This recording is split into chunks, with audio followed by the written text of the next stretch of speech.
So, hello everybody. Today I was going to do a video, but then I was struck down with lumbago, so I can't really sit very well.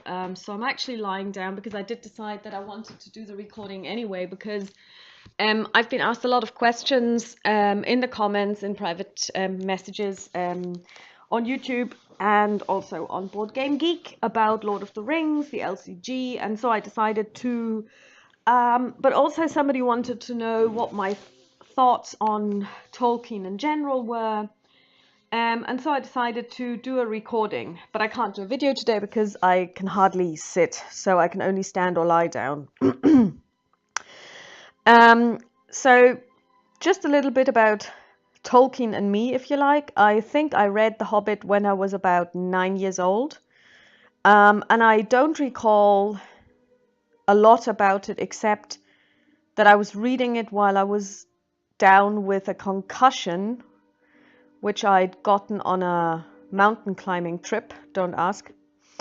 And I wasn't able to do anything because I had to lie down, and so I was reading this book, and I can't even recall what I thought about it. And then I didn't touch Tolkien for probably 2 years, and I think it was in 1985 that a text adventure came out with really lovely graphics, which was called The Hobbit. And when you bought that game, you got a paperback version of The Hobbit with it. But the problem was, of course, it was in English, so I couldn't really read it at the time. But about 1985, 1986 also was the time when people started reading, my people in my form came to the age when you start reading The Lord of the Rings. And of course I read The Lord of the Rings as well. And I bought the German version, which is the so-called green version, because it's the original translation, which was done while Tolkien was still alive, and the translator, like all of the other translators into European languages, were able to consult with Tolkien and did consult with Tolkien, and Tolkien provided them with insights into how to translate certain terms, certain words, and so on and so forth, because he was a linguist and he chose language very, very deliberately in order to ensure that the meanings of his words were the same in other languages. I have seen letters that he wrote to the Dutch translator and so on and so forth. So I was in the lucky position that I had the old and good translation. In about, I believe, 2002, 2003, a new translation into German was made available. It's the Red Book, and it's not a good translation. It was modernized, it was brought up to what was supposed to be current language, and possibly the person who actually translated it had zero linguistic sensitivity, because he obviously completely overlooked the fact that even the English used by Tolkien wasn't modern at the time when he was writing. But the translator has since died, and people are trying to convince the German publisher to republish the real and correct and good translation, and not keep up with the old with the new bad translation. But that's just beside the point. Okay, so over the years I have read and reread The Hobbit and The Lord of the Rings, and I've always been partial to The Lord of the Rings when there are no elves, because the elves really got on my nerves, and they really annoyed me because they are just so whiny. Oh my God, I will go into the West and remain Galadriel. Oh, the world is fading. It is so terrible. Look. And I'm like, yeah, well, you know what? Time moves in one direction only. And the fact that you are 10,000 years old and have still not caught up with the fact of life, that actually time moves forward and you cannot hold on to the past. Really annoyed me. The way the elves were portrayed just really annoyed me.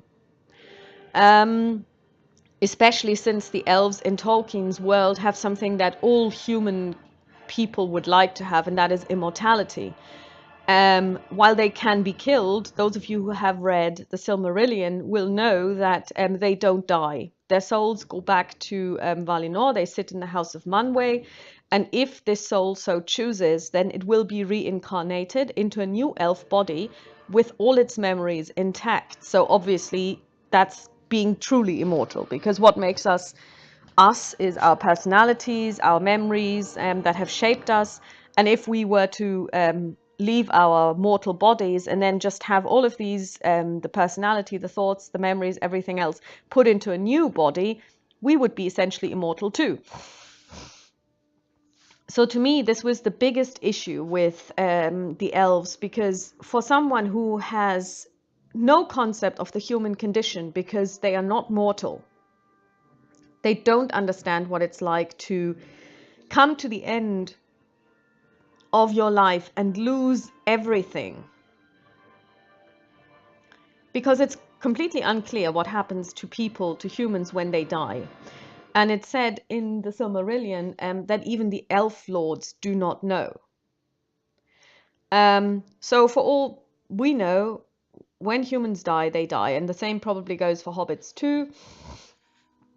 When they die, they die. They are not immortal. So for someone immortal and having everything that every mortal being desires, to be so whiny really annoyed me. Sometimes I felt like shouting at the book saying, okay, if everything is so terrible, you know what, bitch? You just take the ship, you go to the west, and you leave us to deal with it, because you're not helping, you know? You are not helping. It did remind me a lot about the Greek gods, who also are unable to grasp the human condition simply because they are also immortal. And if you look at religions like Hinduism or also Christianity, there the god always becomes mortal and human. So you have the avatars, those are human, human versions of the god. And of course you have Jesus Christ, who is born a human mortal, but he's essentially God. So he's the Son of God, but he's also God. We all know the story of the Trinity, yada, yada, yada.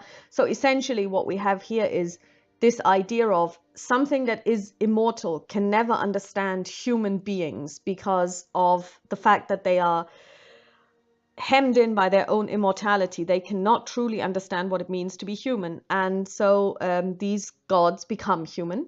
Whereas the elves don't. And so I was really annoyed. So I really liked everything where the elves didn't play any role. And then it wasn't until, I would say, 2010 that I saw an interview with Christopher Tolkien. It was part of a BBC film on J.R.R. Tolkien's life. And he said that towards the end of his life, Tolkien became more and more unhappy with the elves. And he saw the inconsistency that was there of having an immortal soul, an immortal being, incarnated in a mortal body that can be killed. And that the way he had written it didn't work. And that kind of showed me that the reason why I'm so upset with the elves and they're so annoying is because the concept itself is not working out. And Christopher Tolkien said that J.R.R. Tolkien was trying to rewrite the elves, but it was too late. Because he would have had to rewrite the then not really finished Silmarillion. He would have had to probably rewrite parts of The Hobbit and definitely parts of The Lord of the Rings. And that would have been, just probably impossible anyway. But it kind of reconciled me with the elves, because I realized that Tolkien hadn't written them the way they are because he was unable to understand the issues with them, but the issues were there for him as well. He just didn't know how to get around them. And he was trying to do this towards the end of his life, but he just didn't have the time anymore. So I'm now cool with elves. They are terribly annoying, but yeah, I can accept them as part of the lore, and also knowing that Tolkien didn't see the elves that we see as the final version of the elves as they should be.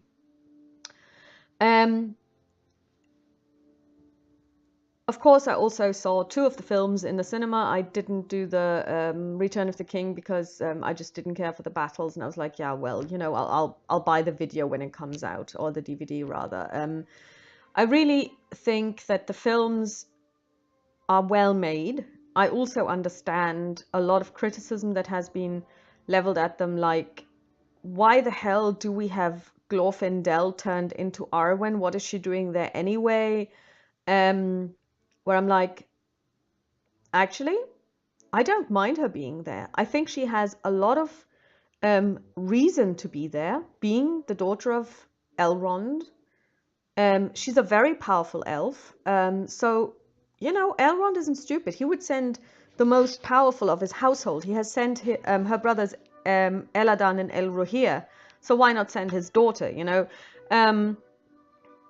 So to me, that wasn't a big problem. Also, if you introduce Glorfindel, you only introduce him to rescue Frodo and then take him to the ford of the Bruinen, and then he's gone again. You know, you introduce a character which doesn't play any role later on in the books or in the films.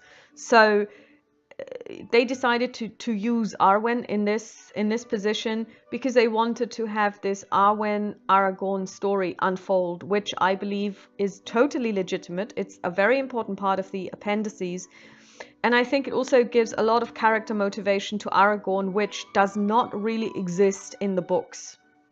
Because, you know, Aragorn just basically walks around and he's this Strider person, Dunedain. Oh yeah, I'm descended from the kings of old, blah blah blah. And essentially, if you look at it, oh, and I want to be king. So let's just go to Gondor and take the crown. And on the way to Gondor or on the way to Mount Doom, let's just pass by Gondor and become king. This whole idea that Elrond has said to Aragorn he cannot marry his daughter unless he becomes king doesn't really come out as much in the books, and there is hardly any I think there is just one scene in the book, and that's the banquet at Elrond's place, Rivendell, when it says, oh, the Lady Arwen was there too, but Aragorn didn't make it because he wanted to talk to her brother, so he was not at the feast. That's what Bilbo comments on. And then later on, there is a scene where the 2 of them are seen together, and I think Aragorn is described as standing next to her, and they're listening to something, but that's the only interaction that they have. So from this to infer that there is this eternal love story going on, which is really important and which is his motivator amongst some others, but his prime motivator. If he wants to wed this lady, he needs to become the king. Isn't part of the book at all. And I would also point out that Aragorn doesn't really change that much in the course of the book. We have 2 characters that actually change. One of them is Frodo, and one of them is Sam. The hobbits change the most, but it's really in Sam where we see the most profound changes in his personality. You can't expect the elves to change because since they are everlasting and immortal, and all of them are already very, very, very, very, very old, chances are, you know, those 12 months are not gonna, you know, change them at all. Because they have a way out. Even if they are killed, their souls just get beamed straight to Valinor. So for them, it's more like, you know, they don't really have to care about what's going on that much. And they also don't stand to lose anything because they're leaving anyway. And they can take the low road or they can take the high road. This is literally the case. They can either be killed and just beam their souls straight to Valinor, or they have to traipse through Middle-earth, make it to the Grey Havens, and then just cross the sea. But either way, they are safe and home and dry. You know, that is I think, why the elves, we cannot expect them to change at all. And Aragorn, I mean, yeah, he's just, you know, like Prince High and Mighty. I mean, he doesn't change either. He's like a really great guy, but there is no character development for him. And maybe there doesn't need to be. But I think for a film to entertain audiences over probably around 6-7 hours, even in the cinema, you have to have something to root for. And I think this connection between him and Arwen, which I think they did really well in the films, sustains this rooting for him, you know. So I didn't have a problem with that at all. I also, my most favorite part of the whole trilogy is leaving the Shire, the Old Forest, the Barrow Downs, which are completely cut from the films. I understand why they cut them, because they don't necessarily do a lot to advance the plot. But to me, they are really important. But again, I completely understand why they cut them. So I wasn't unhappy with the films. I thought they were very entertaining. I've got the extended versions on DVD, and I do watch them every so often, and I am always pleasantly surprised at how well they are made, so I have no gripes with them. I skipped The Hobbit completely because I just didn't understand how anybody can make such a short book into 3 films, and I watched the first one on DVD, but I can't even remember anything much about it, except I really hated the dwarves, the way they looked, and also this whole thing where they are in the Misty Mountains, in the realm of the Troll King or whatever. That was just so over the top, so I won't discuss that. But I didn't come into gaming Lord of the Rings LCG until very late. I think it was probably 9 to 10 years after the actual core set was released. I had played a Lord of the Rings themed game previously, which was the Lord of the Rings by Rainer Knizia, which in my opinion is a really well done game. And I have a copy and an original copy. And I'm very happy that I've got it, and I've played it so many times, and it's a really, really good game. And the LCG didn't happen, like I said, until 2014 probably. And how did I find out about it? Well, YouTube. Then I started listening to podcasts. I started watching playthroughs to kind of understand how the game actually plays, because I'd never played a deck building game. I'd never seen Dominion. And I didn't know what this was about. So I really wanted to understand how the game works. I read up on BGG. There was quite a controversy at some point going, why would anyone go questing? What a stupid mechanic, blah, blah, blah. And then people, the apologetic crowd going, oh, well, questing is what happens between the big battles. So what do you think Gandalf does when he leaves the dwarves alone to go through Mirkwood? He goes questing.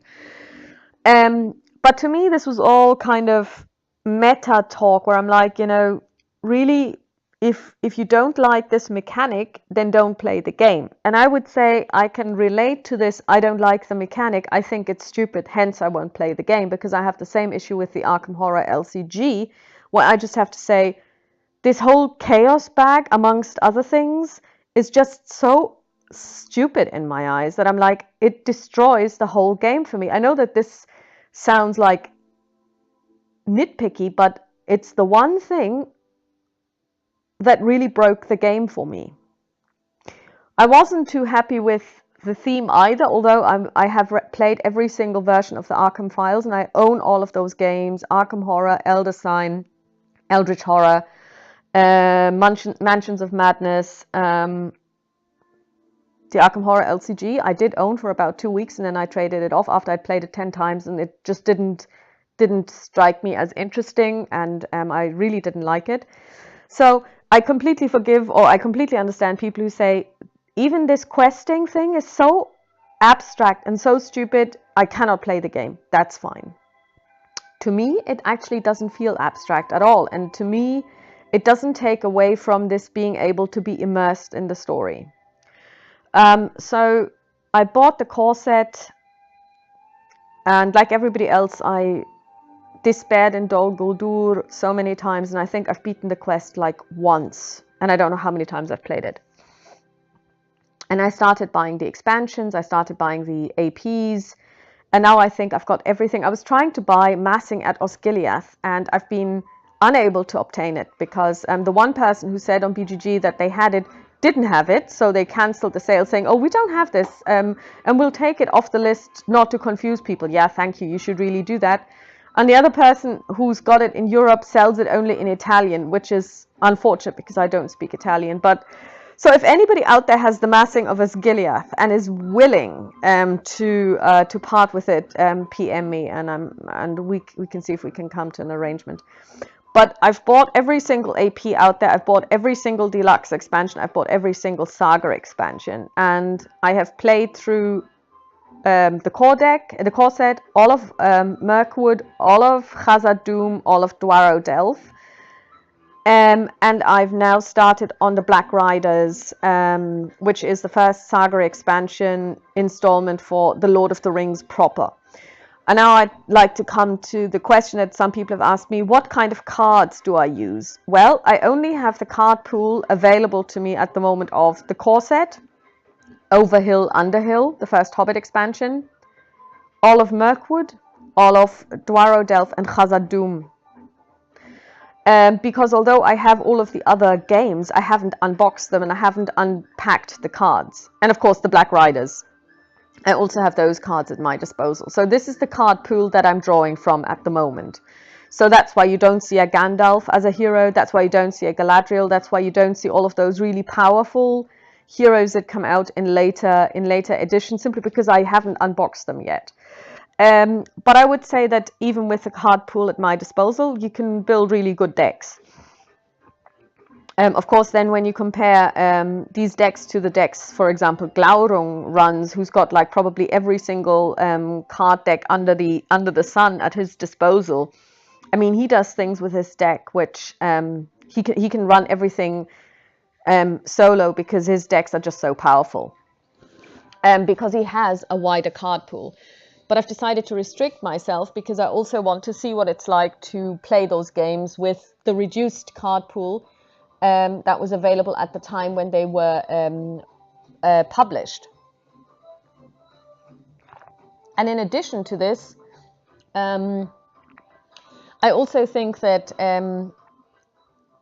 you know, it's a good way of learning how to build decks if you have a smaller card pool, because you can really get to know your cards. You don't have that many player cards, you have just a limited amount, and you really can try out what they do. And I would say that there are plenty of cards that I've only looked at when I unboxed them, and they went straight to the player card pool because either they don't work with my decks.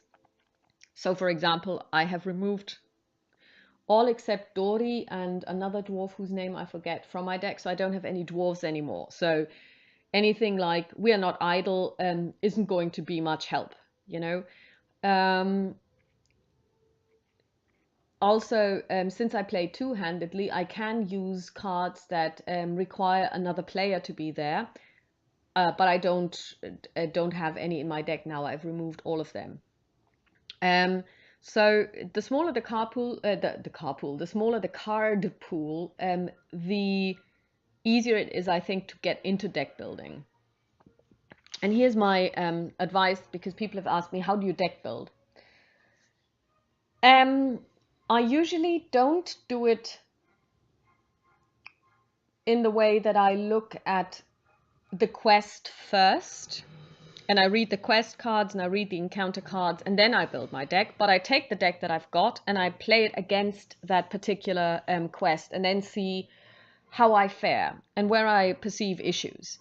And then I try to mitigate those issues by changing the card pool. And I also like the idea of, you know, running a risk. You know, sometimes you think, okay, yeah, well, I only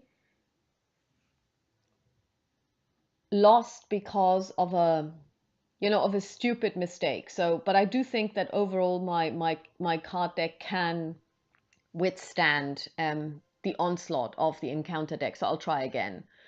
And so there are cases where I've played the same with the same quest with the same card pool for 3, 4 times, and I've lost every single time. Um, and then I'm really convinced it's not bad luck, it's not luck of the draw, or it's not making a mistake, but it is something where we simply ended up with a really, really bad situation that is caused by the card pool in my draw deck, and I just need to modify it. So even today, I just added a couple of cards to my Legolas group, and I removed 2 others, and I replaced them with 2 because I'm really struggling with the Old Forest.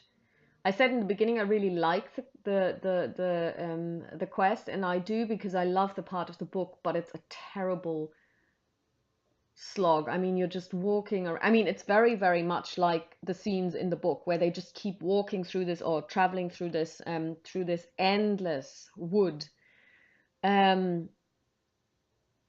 and I played so well last night. It really worked out really well. And then um, I died because my threat was too high. So it's so I made a couple of changes to it today, and we'll see how that goes. So I will probably do a video later.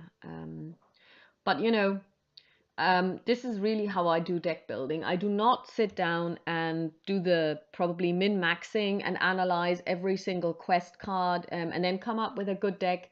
But for me, it's more the experience of these are my heroes and these are my allies and these are the events that I've got. So let's see what happens.